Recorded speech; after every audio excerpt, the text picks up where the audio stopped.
Вы смотрите программу «Актуальное интервью», в студии Дарья Краленкова. Здравствуйте. Последствия стихии в Верхоянском Улусе ликвидируются всем миром. Особое значение уделяется помощи волонтеров.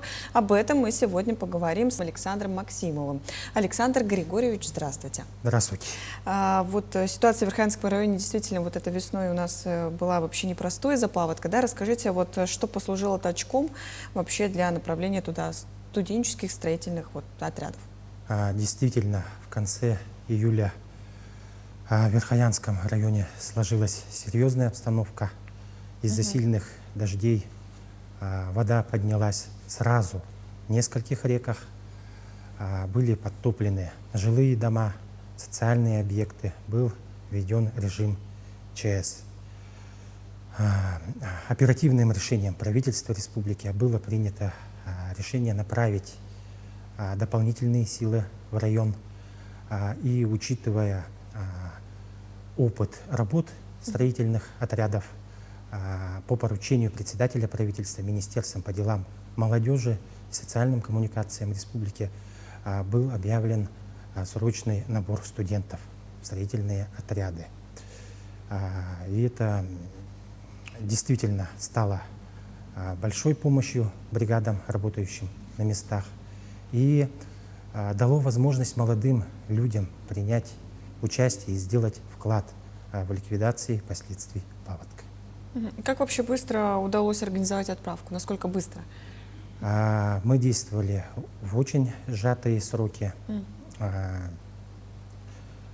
Совместно с региональным отделением российских студенческих отрядов был объявлен набор, и уже 4 августа вылетела первая группа в составе 29 бойцов, а уже 6 августа вылетели 31 бойцов. Итого было направлено в Верхоянский район 60 бойцов.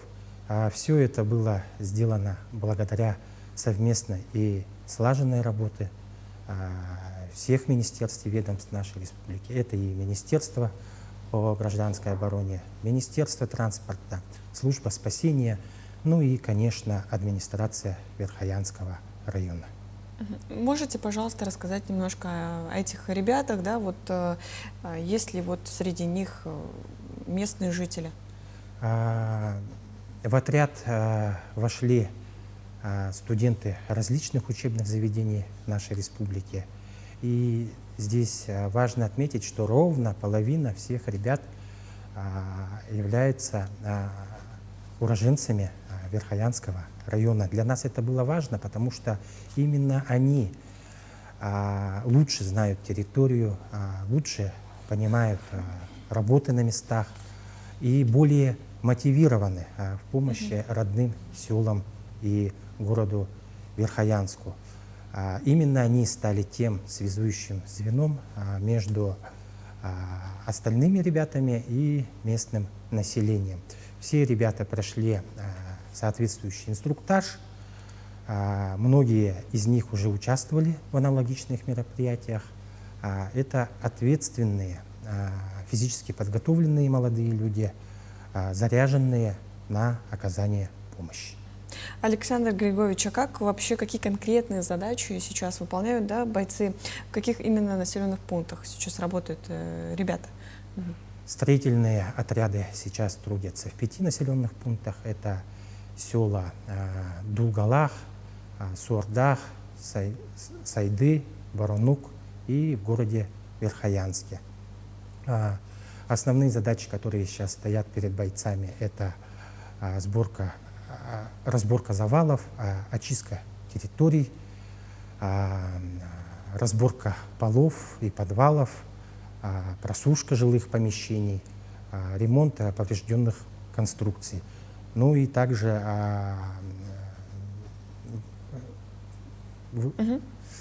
просушка социальных объектов, получается, откачка воды в школах, котельных. А вообще сейчас какие организованы условия для бойцов? Проживания, питания? Совместно с администрацией Верхоянского района мы подошли к этому вопросу очень ответственно. Здесь необходимо обязательно подчеркнуть и поблагодарить за личное участие главу Верхоянского района Владислава Михайловича Иванова. Администрация Верхоянского района заранее подготовила места проживания бойцов, предусмотрела трехразовое питание и подготовила часть инструментов. Также необходимо подчеркнуть участие Министерства предпринимательства Республики, которые привлекли предпринимательское сообщество, и первым же бортом с ребятами уехали инструменты. Соответственно, ребята, приехав в район, ничего не дожидаясь, сразу приступили к выполнению поставленных задач. Александр Григорьевич, вообще как выстроено взаимодействие, да, с местными властями, другими службами? Контролируется ли ход работ вообще? Да, контроль налажен на уровне. Мы находимся в ежедневном контакте с администрацией Верхоянского района. И практически в ежедневном режиме собирается штаб по безопасному прохождению летнего паводка, где отдельным пунктом стоит на повестке работа стройотрядов. Ну и вообще в штабе оперативно решаются все появившиеся вопросы.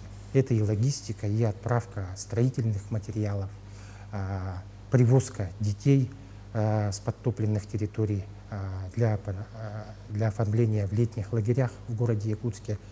Все бытовые вопросы решаются оперативно, взаимодействие построено четко, все министерства и ведомства работают как единый механизм. Так, Александр Григорьевич, расскажите, как вообще обстоят дела за сбором, с доставкой и продолжается ли до сих пор гуманитарная помощь? На базе ресурсного добровольческого центра Якутии был объявлен сбор гуманитарной помощи, который продолжается и по сей день. Мы собираем продукты питания, бутилированную воду, строительные материалы, инструменты, бытовые принадлежности. На сегодняшний день отправлено 16 тонн груза в Верхоянский район, еще 3 тонны готовы к отправке. Собрано около 3,5 миллионов рублей. Участие принимают предприятия, организации, предприниматели, все неравнодушные граждане нашей республики. Штаб находится у нас по адресу город Якутск, улица Орджоникидзе, 10. Призываю всех неравнодушных граждан принять участие в сборе гуманитарной помощи. Александр Григорьевич, какова текущая обстановка? Да, активная фаза паводка все-таки спала, но режим ЧС сохранился. Вообще сейчас продолжается ли работа сейчас, да? Какими трудностями, может быть, вы сталкиваетесь? Уровень воды в реках спал, активная фаза паводка позади, но наши строительные отряды продолжают свою работу. Работы еще много, повреждений много. Получается, наши строительные отряды сейчас готовят объекты для последующего капитального ремонта уже силами профессиональных строительных бригад. Ну и каковы ваши дальнейшие планы вообще после завершения работы, да, отрядов? Будет ли, может быть, продолжено восстановление, да, силами других организаций, например? Мы прекрасно понимаем, что силами только строительных отрядов такой большой вопрос не решить. Строительные отряды являются именно первой ударной волной, которая расчистит территории, просушит помещения, подготовит их для работы специалистов по капитальному строительству. Уже сейчас специалисты Министерства строительства, службы госзаказчика ведут работы, комиссионные работы по составлению актов для фиксации ущерба. Все не стоит, все работает. Спасибо, Александр Григорьевич, что к нам пришли, рассказали такую подробную информацию. Действительно было интересно. Спасибо. Я напомню, это была программа «Актуальное интервью». До встречи в эфире.